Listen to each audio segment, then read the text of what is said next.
Good day mga sir. Ngayon may bago update tayo sa YouTube channel natin. Itong Puruno FMD Computer-Based Training. Medyo mabigat siya, 1 gig yung memory niya. Pero kung gusto niyo naman sa cellphone, meron din tayo na user's manual na PDF files. Para handy lang, madaladala nyo kahit saan. Nasa cellphone nyo lang.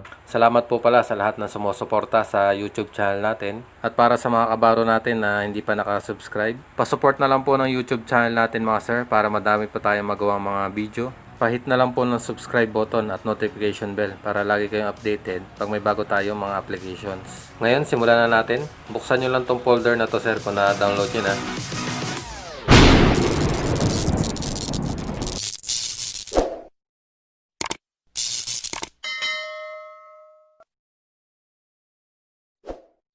Ngayon, kung na-download nyo na at na-extract nyo na tong file na to, itong ating CBT ng Puruno. I-open nyo lang tong file na to, FMD CBT. Kung hindi gumana to sa inyo, kailangan i-open nyo tong application na folder. Tapos, itong i-open nyo, FMD CBT. Click nyo lang tong run.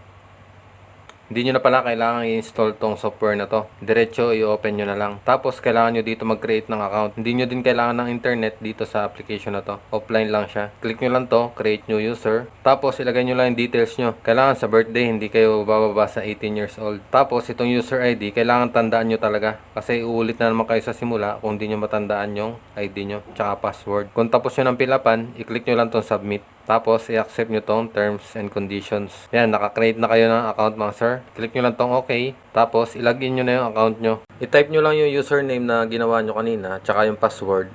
Tapos, i-click nyo tong login.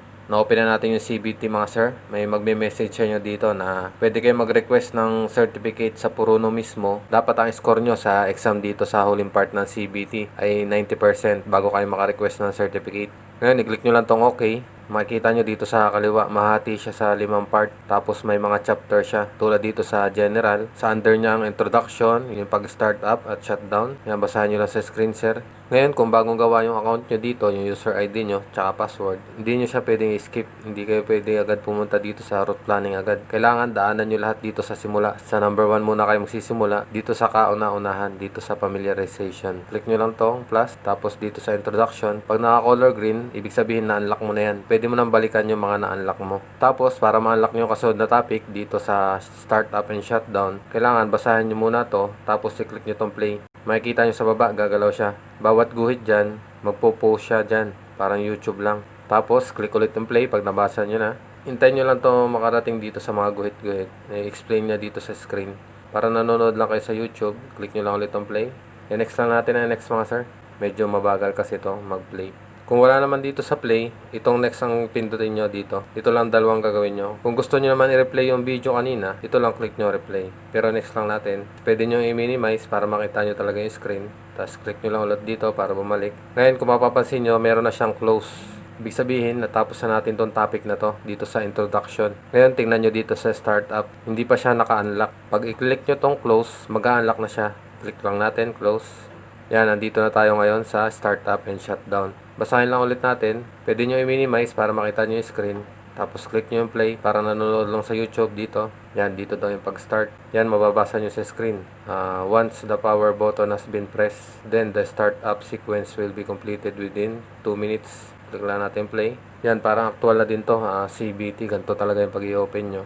Tapos, next na natin ang next. Yan, ito na siya pag na-open mga sir. Ngayon, i-close nyo lang to para sa sunod na kayong topic. Ganun lang, sunod-sunod lang yan mga sir. Hanggang matapos nyo dito sa examination. Kaya ang importante, tandaan nyo talaga yung user ID nyo at ang password. Para sa sunod na login nyo, hindi na kayo ulit dito sa simula. Tulad nito, yung una ko talagang ginawang account, nandito na ako sa chapter 3. Dito sa may navigation, tsaka pilot on board. Halos 3 weeks ko na itong binabasa mga sir. Matagal to matapos. Ngayon, papakita ko dito sa inyo sa pre-departure dito. Balikan lang natin. Maganda kasing topic to. Preparation and planning. Dito sa route planning. Walang sounds to mga sir, kaya kailangan basahin nyo talaga isa-isa. Ito, nakalagay. To create a new route plan, you must first click on new. I-play lang natin. Tingnan nyo lang tong mouse na to. Yan, yung gumagalaw. Medyo mabagal siya. Kung saan siya pupunta. Dito, yan. Para magawa ng new route. Na-click na siya. Tapos, ang sunod naman nakalagay, initially the route is called untitled. To give the route a proper name, just click on the save as. I-play lang natin. Ipag-change daw ng name, i-click tong save as. Dito pwedeng gamitin yung keyboard para lagyan ng pangalan. Play lang natin. Yan, i-click tong display. Medyo maliit yung mouse mga sir. Tapos dito, i-on lang yung keyboard. Tingnan nyo lang tong mouse na to mga sir. Tapos, click save as. Yan, nakita nyo paano mag-rename ng root. Medyo maliit lang yung mouse na to, kaya kailangan bantayan nyo talaga. Sundan ko na lang para makita nyo talaga. Fast forward na lang natin mga sir. Medyo mabagal kasi tong CBT na to. Yan, click lang tong OK. Pag natapos ng pangalanan, yan nakalagay dito na ang root daw, ang maximum lang niya ay 200 waypoints. Pwede mo din pangalanan bawat waypoint. Next lang natin. Pwede din edit tong longitude, latitude by typing in the new position. Tingnan lang natin, i-play lang natin. Yan, dito pala i-click para mag-input ng bagong latitude, longitude. Pwede din i-select ang rambline o grade circle. Click lang natin yung play. Dito sa STR mode, yan, pipili kayo kung grade circle. Hindi ko pa rin kasi nakita tong examination. Di pa ako nakabot dito sa chapter 4 tsaka chapter 5. Kaya hindi ko pa din halos alam lahat ng mga function nito tsaka features. Ngayon, kung nagustuhan nyo to sir, i-download nyo lang. Pwede nyo i-click din to, itong question mark sa help. Meron tong user's manual. Nakalagay dito yung model na available dito. FMD 3100, 3200, tsaka 3300. I-click nyo lang dito para makita nyo yung user manual. Yung user manual nito, ihiwalay ko na lang para pwede nyo i-save sa cellphone nyo. Mamaya ipapakita ko sa inyo yung folder. Ito yung user manual niya mga sir. Kung nahirapan kayong gamitin, nandito na lahat. Basahin nyo lang. Kayo na bahala dito sa mga hindi ko na-discuss. I-exit na lang natin mga sir itong CBT.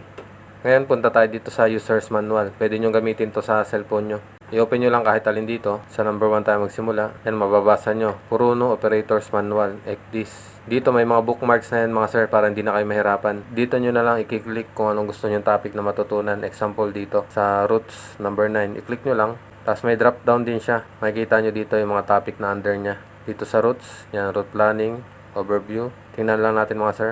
Ito, basahan nyo lang. Pwede nyo ilagay sa cellphone nyo para mapag-aralan nyo kahit nasan kayo. Nandito din yung mga nasa CBT kanina. Nakalagay dito, how to create a new root. May mga picture din. Para di din kayo mahirapan dito, pwede nyo i-click tong table of contents para makita nyo yung mga nilalaman nya. Zoom lang natin. Yan, basahan nyo lang sa screen sir. Baka may topic na interesado kayo. Nandito yung pages nya kung saan. Dito sa number 3, how to manage charts. How to install ENC license, meron din. I-upload ko na lang ito mga sir.